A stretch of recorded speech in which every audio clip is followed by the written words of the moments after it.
Men Sadırдын түрмөдө отурганына өтө өкүнөм. Жана анын чыгышы үчүн кайсыл аракетти болсо да жасаганга даярмын. Ушуга деле макул болот элем. Садырдын ордуна отуруп туруп, Садырды чыгарганга. Жардамчылык тур ошондой билинет. Башка кайгы түшкөндө, кыйынчылык түшкөндө ошондой билинет. Ким дос эмес. Садыр Жапаров боюнча сөз козголгондо бул менин саясаттагы эң чоң жүрөк оорум да. Чыныгы дос, мына машаалла, мына досумдун ийгилиги, менин ийгилигим.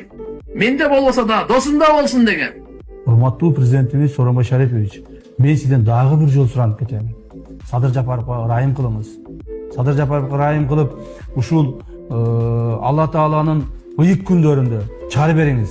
Мен мына сизден ыйлап туруп суранамын. Кыйынчылыгыңа кайгырган, сени дайыма сурап турган, кемчилдигиңди жашырып турган. Мына ушуну дос деп айтат.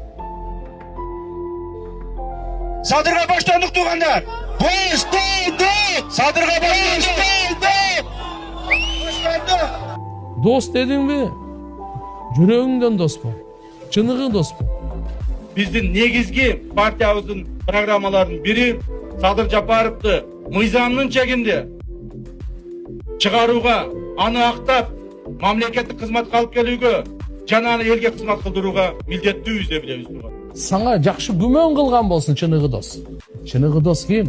Сизге жакшылык каалаган, сиздин ийгилигиңизди көрө алган. Бул мен тандап алган жол акыйкаттын жолу. Бул достуктун жолу. Мен досумду таштап кете албадым. Бүгүнкү күнгө чейин Садырда коркунуч бар. Себеби Садыр тордун нарагында булардын колунда турат моментип. Мыкчып кармап турушат. Ошо колдорун сындырып туруп биз алып чыгышыбыз керек турган. Сындырып туруп алып чыгышыбыз керек. Менин эң негизги максатым болгон Садырды чыгарып алам деген. Бүгүн Садырдын айтканына макул болсоңуздар, 2 айдан кийин Садыр Жапаровду президент кылабыз.